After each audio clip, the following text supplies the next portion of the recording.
আমি এই মুহূর্তে আছি মুক্তাহার ইউনিয়ন বড়গাঁও গ্রামে খরাদিপাড়া এক বিশাল লেচু বাগানে।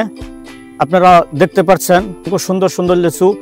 গাজীপুর জেলায় কালীগঞ্জের সুন্দর এবং সুস্বাদু লেচু ওনার বাগানে পাওয়া যায়। কত সুন্দর লেচু আপনারা দেখেন, এই দেখেন কত মিষ্টি লেচু। আপনারা না আসলে না দেখলে বুঝতে পারবেন না আমাদের এলাকার, বিশেষ করে কালীগঞ্জের ঐতিহ্যবাহী বড়গাঁও গ্রামে খরাদিপাড়া আব্দুল গিয়াসউদ্দিন ভাইয়ের 7 পাই জমির উপরে ওনার লেচু বাগান। খুব সুন্দর সুন্দর সুস্বাদু লেচু, মিষ্টি লেচু। এটা আপনারা যদি খান তাহলে বুঝতে পারবেন আমাদের কালীগঞ্জের কি মিষ্টি। দেখেন গিয়াসউদ্দিন ভাই, আপনার এই লেচু চাষ কত বছর ধরে আপনি করতেছেন? 10 বছর। কি পরিমাণ ফলন হচ্ছে এবং কত বিঘা জমির উপরে আপনার লেচু? 7 পাই। এই বছর কেমন ফলন হয়েছে?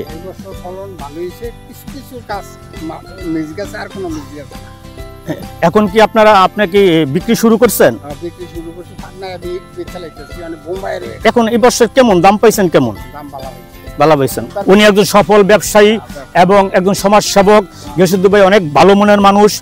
কোথায় কোথায় বিক্রি করেন গিয়াসউদ্দিন ভাই লেচু? আপনার পাইকারি বিক্রি না খুচরা বিক্রি করেন? সবই পাইকারি। মাধবদী জায়গা। আপনার কি এমনি স্থানীয় ভাবে যারা আসে তাদের কাছে বিক্রি করেন না?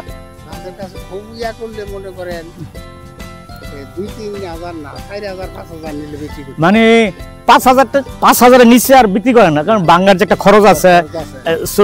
এখন আপনার এই বাগে কি পরিমাণ শ্রমিক আছে আপনার যে আপনাকে সহযোগিতা করতেছে, বিনিময়ে তাদেরকে দিচ্ছেন প্রতিদিন? আচ্ছা আচ্ছা।